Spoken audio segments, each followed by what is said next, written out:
शाम के लगभग 4 बज रहे थे। रोज की तरह ये वक्त जगदीश जी और उनकी पत्नी कांति जी का चाय पीने का हुआ करता था। आज भी उन्हें चाय पीने का मन हुआ तो कांति जी उठकर चाय बनाने चल दी। लेकिन ये क्या, आज फिर रसोई में ताला लगा हुआ था। रसोई के दरवाजे पर ताला लगा देखकर वो वापस लौट आई। उन्हें वापस आया हुआ देखकर उनके पति जगदीश जी ने, जो कि उस समय कोई किताब पढ़ रहे थे, पूछा, क्या हुआ, वापस क्यों आ गई? तुम तो चाय बनाने गई थी ना? कैसे बनाऊं चाय? बहू तो रसोई को ही ताला लगाकर चली गई है। कांति जी ने लंबी सांस भरते हुए कहा। ये सुनकर जगदीश जी ने अपनी किताब एक तरफ रखी और चश्मा उतारकर कांति जी से कहा, देखो कांति, अब ये सब कुछ ज्यादा नहीं हो रहा है? कब तक परिवार की एकता का नाम लेकर सब कुछ भुगतती रहोगी? मुझे तुम कुछ बोलने देती नहीं हो, तो अपने लिए तुम्हें खुद ही तो बोलना पड़ेगा। ये सुनकर कांति जी चुपचाप पलंग पर बैठ गई। उन्हें चुपचाप बैठा देखकर जगदीश जी वहां से उठकर बाहर आ गए और अपनी चप्पल पहनकर घर के बाहर निकल गए। इधर पलंग पर बैठी बैठी कांति जी सोच में पड़ चुकी थी। सच ही तो कह रहे थे जगदीश जी, अब कोई ना कोई तो निर्णय लेना ही पड़ेगा। अभी 5 महीने पहले तक तो सब कुछ ठीक था। घर में जगदीश जी, कांति जी, उनका बेटा गिरीश और बहू चंचल और उनकी 5 वर्षीय बेटी तन्वी ही तो थे। जगदीश जी और गिरीश तो सुबह 8 बजे तक नौकरी के लिए रवाना हो जाते थे। तन्वी भी स्कूल रवाना हो जाती। पीछे दोनों सास बहू मिलकर घर का काम कर लेती थी। खाने पीने किसी भी चीज में कोई रोक टोक नहीं थी। घर में मौसमी फल तो हमेशा ही रहते थे। दूध दही और खाने की चीजों पर कोई रोक टोक नहीं थी। जिसे जो पसंद हो वो खा लेता था। पर अधिकतर रसोई कांति जी ही संभालती थी। दोनों समय सबकी थाली में 2 सब्जी और पापड़ सलाद जरूर होते थे, क्योंकि उनका मानना था कि इंसान जब कमाने के लिए इतनी मेहनत करता है तो खाना तो उसे पौष्टिक और सही मिलना ही चाहिए। लेकिन अभी 5 महीने पहले जगदीश जी रिटायर हो गए। हालांकि उनकी पेंशन तो आ ही रही थी। रिटायरमेंट वाले दिन चंचल ने मजाक ही मजाक में कांति जी से अपने मन की बात कह दी। मम्मी जी, देखिए पापा जी अपने काम से रिटायर हो चुके हैं। अब आप भी रसोई से रिटायर हो जाइए। अब तो जिम्मेदारी हमें संभालने दीजिए। इससे पहले कि वो कुछ कहती, गिरीश ने भी कहा, हाँ मम्मी, अब तो आपके भी आराम करने के दिन हैं। आप भी कब तक लगी रहोगी रसोई में? अब तो जिम्मेदारी बहू को सौंप दो। अब अपनी पोती को खिलाओ और प्रभु भजन में समय व्यतीत करो। आखिर उन्हें क्या परेशानी होती? बहू अपना घर खुद संभालना चाहती थी। उल्टा उन्हें तो रसोई के काम से छुट्टी मिल रही थी। सो सबके कहने पर उन्होंने रसोई और घर की पूरी जिम्मेदारी चंचल को सौंप दी। बच्चों पर भार न पड़े इसलिए इधर जगदीश जी भी हर महीने 10,000 रुपए चंचल को दे दिया करते थे। इसके अलावा फल सब्जी वगैरह तो वो खुद ही ले आया करते थे।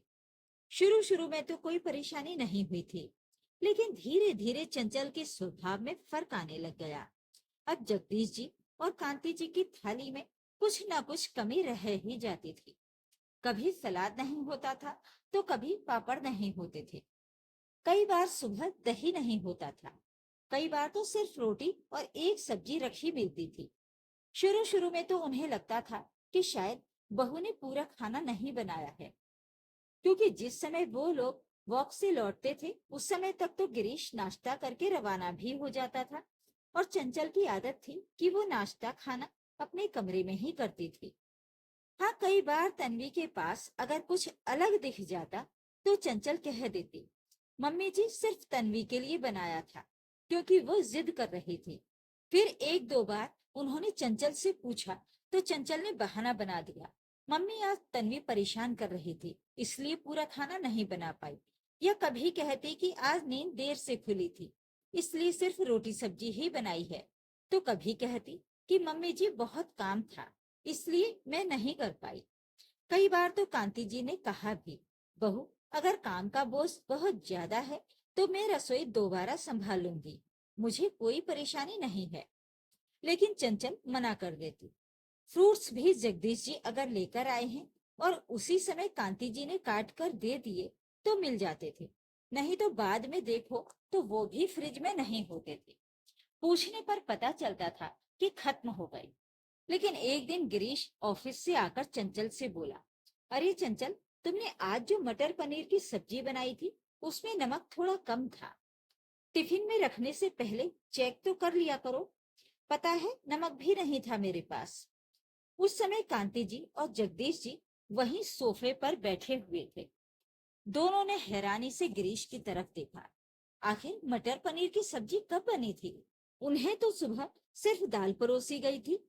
उनके मन की बात को चंचल ने भांप लिया तो बात को पलटते हुए गिरीश की तरफ घूर कर बोली, मटर पनीर? कब बनाया था मटर पनीर मैंने? सुबह तो मुझे फुर्सत भी नहीं मिली थी, इसलिए सिर्फ दाल ही तो बनाई थी। तुम्हें कुछ होश भी रहता है? उसे अपनी तरफ घूरता हुआ देखकर गिरीश चुप हो गया। लेकिन अब कांति जी और जगदीश जी के मन में शक पैदा हो चुका था। अब उन्होंने नोटिस करना शुरू किया तो पता लगा कि कई बार तो ये लोग चोरी छुपे अपने कमरे में ही खाने पीने का सामान लाकर रख लेते थे। चंचल दो सब्जी बनाने के बावजूद भी उन्हें एक ही सब्जी परोसती थी। एक दो बार तो उन्होंने फ्रूट्स भी उसे अपने कमरे में ले जाकर रखते देख लिया। एक दो बार कांति जी ने चंचल से जब इस बारे में कहा तो चंचल ने बड़ी ही बेशर्मी से कहा, मम्मी जी, आपकी जीभ बड़ा स्वाद देखती है। आपकी उम्र हो गई है, अब तो अपने खाने पीने पर कंट्रोल कीजिए और मेरी पीठ पीछे रसोई चेक करना बंद कीजिए। जब कांति जी ने गिरीश से कहा तो उसने भी चंचल का ही साथ दिया। मम्मी, क्या आप भी अब घर की शांति बिगाड़ रही हो? आपको बैठे बिठाई खाना मिल तो रहा है, अब उसमें भी कमियां निकाल रही हो। चंचल रसोई संभालती है, उसे अच्छे से पता है कैसे क्या करना है। लेकिन उसके बाद से चंचल कहीं भी जाती तो रसोई को ताला लगाकर ही जाने लगी। आज भी यही हुआ था। फिर तभी अचानक दरवाजा खुला और जगदीश जी अंदर आए। अपने साथ वो चाय भी लेकर आए थे, जिसे उन्होंने दो डिस्पोजल कप में खाली किया। कांति जी को देते हुए बोले, अब सोचना बंद करो और चाय पी लो। मैंने कुछ निर्णय लिया है। अब मैं कांति जी ने कुछ कहना चाहा। देखो, तुमने जो भी निर्णय लिया है मैं इसमें तुम्हारे साथ हूँ। जगदीश जी उनकी बात काटते हुए बोले। सुनकर कांति जी के चेहरे पर एक मुस्कान आ गई। खैर, चंचल और गिरीश कुछ देर बाद घर वापस आ गए और अभी चंचल ताला खोलकर रसोई में शाम के खाने की तैयारी के लिए जा ही रही थी कि तभी कांति जी ने उसे रोका। बहू, अब तुम अपनी रसोई अलग कर लो, मुझे ये रोज रोज की किचकिच नहीं चाहिए। कांति जी अपनी बहू चंचल से बोली। सुनकर एक पल के लिए तो कांति सकते में आ गई। फिर कुटिल मुस्कान के साथ बोली, ये देख लो, लोगों की बहुएं उन्हें निहाल नहीं करती और यहाँ बहू ने सब कुछ संभाल रखा है तो भी आप मुझे अलग करना चाहती हैं। बेटा, मुझे लोगों से कोई लेना देना नहीं है, पर मैं ये रोज रोज के तमाशे से परेशान हो चुकी हूँ। मैं अपनी रसोई खुद संभालूंगी, तुम अपनी रसोई लेकर अलग हो जाओ। अपने हिसाब से अपनी रसोई संभालो। अजी, सुनते हो? जरा इधर तो आओ, देखो तुम्हारी मम्मी क्या कह रही हैं। चंचल जोर से अपने पति गिरीश को आवाज लगाते हुए बोली। क्या हो गया? इतनी तेज तेज क्यों आवाज दे रही हो मुझे? गिरीश अपने मोबाइल में आंखें गड़ाए हुए बाहर आया और बोला, ये तुम्हारी मम्मी क्या कह रही है? जरा सुन लो। कह रही है कि मैं अपनी रसोई अलग कर लूं। सुनकर गिरीश भी हैरान रह गया और उसने अपना मोबाइल अपनी पॉकेट में रखते हुए कहा, ये क्या बोल रही हो मम्मी? रसोई क्यों अलग कर दें? परेशानी क्या है? सब कुछ तो सही चल रहा है, फिर बैठे बिठाए क्या फितूर चढ़ा है आपको? देख बेटा, एक घर में रह लेने से या फिर एक ही रसोई में खाना बना लेने से ये मतलब नहीं होता है कि हम साथ रह रहे हैं। साथ का मतलब तुम दोनों को पता भी है। थक चुकी हूं मैं तुम्हारी ये रोज रोज के तमाशे से कम रसोई अलग होगी तो हम अपनी मर्जी का बनाकर खा सकेंगे। कांति जी ने जवाब दिया। अरे वाह मम्मी, अपने खाने पीने को थोड़ा सा कंट्रोल नहीं कर सकती जो उसके पीछे अपने परिवार को तोड़कर अलग कर रही हो? शर्म आने की बात है।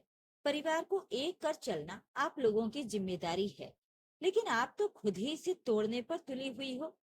चंचल ने कहा, घर को जोड़कर रखने की जिम्मेदारी बुजुर्गों की होती है, लेकिन क्या इस जिम्मेदारी के पीछे भूखे मर जाएं? शर्म करो तुम दोनों पति पत्नी, खुद अपने कमरे में ले जाकर चुपचाप खा लेते हो और यहाँ हमें ढंग की रोटी सब्जी भी नसीब नहीं होती। मैंने कोई इस परिवार को एक करके रखने का ठेका नहीं लिया है, बस कह दिया मैंने कि अपनी रसोई अलग कर लो। कांति जी ने एक तरह से ऑर्डर देते हुए कहा। इतने में जगदीश जी भी बाहर आ गए। उन्हें देखकर गिरीश ने कहा, पापा समझाओ मम्मी को, देखो क्या कह रही है। बेटा, ये तो तुम्हें ये सब करने से पहले सोचना चाहिए था। ये कम से कम तुम्हें केवल रसोई अलग करने को ही तो कह रही है, मकान से निकल जाने को नहीं कह रही। जगदीश जी ने बेटे की आंखों में देखा और कहा, बेटा, ये फैसला देर से लिया गया, लेकिन सही लिया गया है। अब तक हम चुप थे क्योंकि उम्मीद थी कि तुम समझोगे, पर अब नहीं। मैं कांति के साथ हूँ। तुम लोग अपनी रसोई जहां बनानी है बना लो। इस फैसले में मैं इसके साथ हूँ, तुम अपना देख लो। आखिर जगदीश जी ने भी अपना फैसला सुना दिया। आखिर मजबूरन में गिरीश और चंचल को अपनी रसोई अलग करनी पड़ी। उन्होंने अपनी रसोई पीछे स्टोर रूम में बना ली। अब जगदीश जी और कांति जी अपने अनुसार बनाते खाते थे और कोई रोक टोक भी नहीं थी। वो दिन इस परिवार में एक नई शुरुआत का दिन बना। रसोई अलग हो गई, लेकिन कांति जी के भीतर कई दिनों बाद सुकून की लौ फिर से जल उठी। तो ये थी आज की कहानी। इस कहानी के बारे में अपनी राय कमेंट बॉक्स में जरूर लिखें। वीडियो को लाइक और शेयर कर दीजिए। चैनल को सब्सक्राइब जरूर करें ताकि आपको रोज अच्छी अच्छी कहानियां सुनने को मिलती रहें। और हाँ, आज से वीडियो को हाइप करना तो बिल्कुल भी मत भूलिएगा। कमेंट बॉक्स के साइड में आपको हाइप का ऑप्शन मिलेगा। इस पर जब आप क्लिक करेंगे तो नीचे आपको पॉइंट्स दिखाई देंगे। इस पर क्लिक करके आप इस वीडियो को अपने नंबर दे पाएंगे। तो फिर मिलते हैं एक और कहानी के साथ। नमस्कार।